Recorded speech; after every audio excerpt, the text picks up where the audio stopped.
என்னது கொடைக்கானலா? ஜாலி ட்ரிப்பா? யார் நானா அக்கா, மலரக்கா? ஏக்கா விளாட்றீங்களா நீங்கள்? என்னங்க சொல்லிட்டு இருக்கீங்க நீங்கள்? யார் அந்த ஆளோடையா? யார் அந்த போலீஸ்காரரோடையா? அப்படின்னாங்க. என்ன மதி இப்படி சொல்கிற? உன் வீட்டுக்காரர் தானே? என்னது வீட்டுக்காரா? ஏக்கா இதெல்லாம் வந்து சும்மாங்க, கல்யாணத்துக்காக பண்ணதுங்க, அவ்வளோதாங்க. இவங்க சொல்கிறாங்க அது கட்டாயத்து கல்யாணம் முடிச்சது. இதில் ஹனிமூன் ஒரு கேடா எனக்கு? அதெல்லாம் வேண்டாங்க, எனக்கு எனக்கு வேலை இருக்குது, நான் இதோட வந்து முடியாது. எந்த மூஞ்சியை பார்க்கக்கூடாதுன்னு நினச்சி நான் காலேஜுக்கு போகிறேன்னா அந்த மூஞ்சியை 3 நாளைக்கு முன்னாடி வச்சு பார்த்துட்டு இருக்க முடியுமா என்னால் அப்படின்னு கேட்டாக்கா. மலர் வந்துக்கிட்டு, என் மலர் மதி, இங்கே பாரு மதி, நீ நீ வரலைன்னு வச்சுக்கோமே, அப்போ சுரேஷும் வர முடியாது. சுரேஷ் வரமாட்டான்னு வச்சுக்கங்களேன், அவ்வளோதான். இந்த எங்கள் அத்தை மாமா இருக்காங்களா, மாமனார் மாமியார், அவங்க அவ்வளோதான், என்னையும் நிறுத்திடுவாங்க. எங்களையும் போகக்கூடாதுன்றீங்க. கல்யாணம் முடிஞ்சு ஒரு நாள் எங்கேயும் கூட்டி போனதில்லை, சினிமா கூட கூட்டி போனதில்லை மலர் மதி.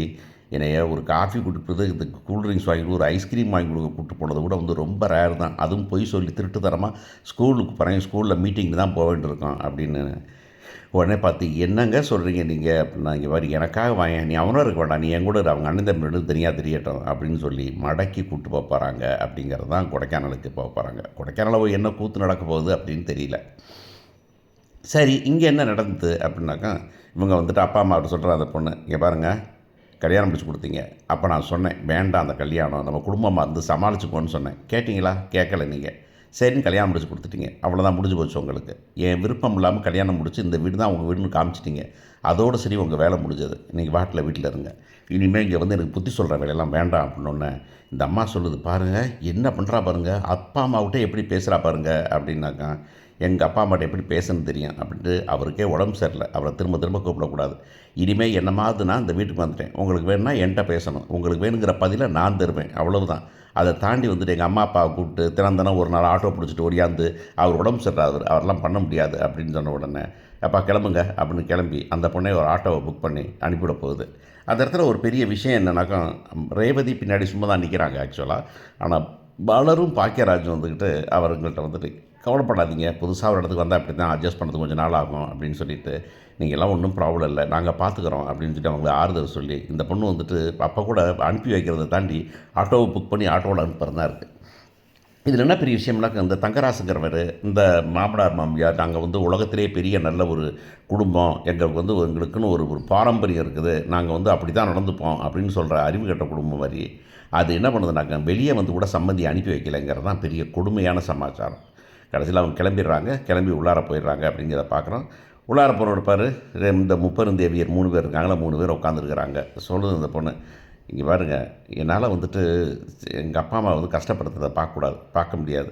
இவங்க தினம் ஒன்றை சொல்லுவாங்க, அவங்க அங்கேருந்து வரணுமா, எனக்கு அவங்கள பார்த்தா கஷ்டமாக தான் இருக்கும். ஆனால் ஒன்று, இன்றைக்கி கஷ்டத்தோடு முடிஞ்சு போயிடும். இன்றைக்கி நான் பேசுனதுனால இன்றைக்கி கஷ்டத்தோட கொஞ்சம் நேரத்தில் முடிஞ்சு போயிடும். இல்லை எனக்கும் தினம் அது தொடரும் அப்படிங்கிறது தான் நான் பலபலையாக சொல்லிகிட்டு இருக்கிற விஷயம். பல காலமாக சொல்கிறது தான். நீங்கள் எங்கே போனாலும், அதுவும் முக்கியமாக கல்யாணம் முடிச்சு புதுசாக போகிற பொண்ணுங்கள்லாம் வந்துட்டு அந்த வீட்டில் ஒரு சில விஷயங்களுக்காக நடிக்க ஆரம்பிச்சிங்கனாக்கா, காலம் பூரா நடிச்சுக்கிட்டு தான் இருக்கணும். அங்கே போயிட்டு இதுதான் நான், இப்படி தான் இருப்பேன் அப்படிங்கிறது வந்து முன்னுக்கே சொல்லிடுறது பெட்டர். 1, 2 விஷயங்கள் அட்ஜஸ்ட் பண்ண வேண்டியிருக்கலாம். ஆனால் அட்ஜஸ்ட் பண்ணாமல் விட்டுட்டு நடிக்க ஆரம்பித்தோம். ஒரு வாரம் எல்லாத்துக்காக உங்கள் வீட்டில் சொல்லிக் கொடுப்பாங்க, அங்கே போகணும், சேலையை கட்டிகிட்டே இருக்கணும், நைட்டு தூங்கும்போது தான் சேலையை கட்டி நைட்டிக்கு மாற்றணும், இந்த மாதிரி இருக்கணும், நின்றுக்கிட்டே இருக்கணும், சோறு போட்டு நிற்கணும், அவங்கள சோத்தை சாப்பிட வச்சுட்டு அப்புறமா தான் தட்டெல்லாம் எடுத்து வச்சு கழுவி வச்சுட்டு அப்புறமா தான் நீ சாப்பிடணும், இப்படிலாம் சொன்னாங்கனாக்கா அதெல்லாம் இல்லை அப்படின்ட்டு.